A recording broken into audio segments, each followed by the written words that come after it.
पोइ ईअं करे वरी हिकिड़ो इहो मिलियो चढ़े तुंहिंजो आहे तुंहिंजो घरु हा वरी साईं अॻु वियो तेतिरी बालक ॿिया बाबा बाबा करे पोइ पक थियसि घर मुंहिंजो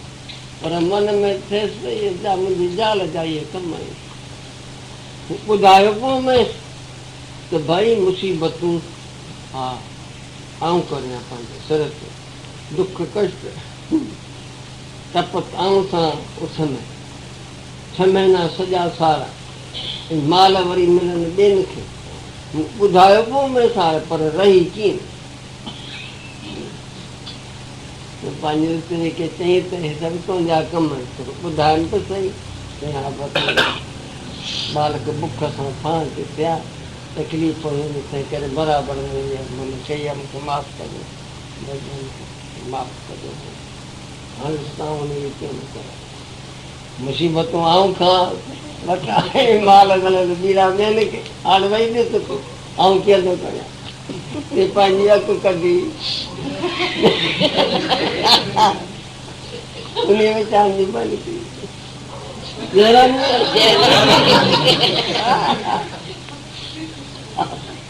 हाणे इनखे छा चइजे न देवता न दैत न माण्हू चोथों इहो आहे अञा हुनखे लक़ब कोन श्री राम हा हाणे ॿियनि खे तूं आराम चाहीं थो न बे आराम ख़लक़त को तोखे आराम खपे फराक खपे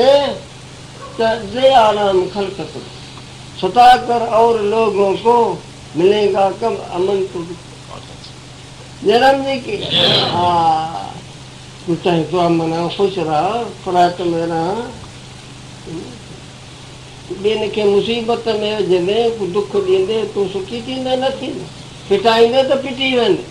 जे वसाईंदे त वसंदे थींदी आहे जयराम जी की इहो निश्चय आहे पोइ हीअं हीअं सफ़र भुल आहे हीअं लीक कढी हे लीक कढी हिनखे ॾाहीं छो थो तोखे वधणो आहे न शरीर ताक़त करे धन करे ॿियनि ॻाल्हियुनि करे वधीक थियणो आहे उहा लॻाए दिलि हर या हिनखे ॾाहे न लीक पर हितां हलियो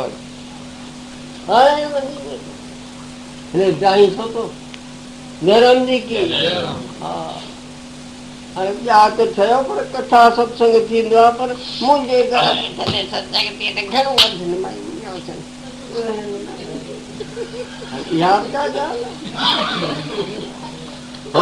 सिंगापुर में भई थो कॾहिं कहिं हाल थी विया 3-4 साल तंहिं करे ख़बरूं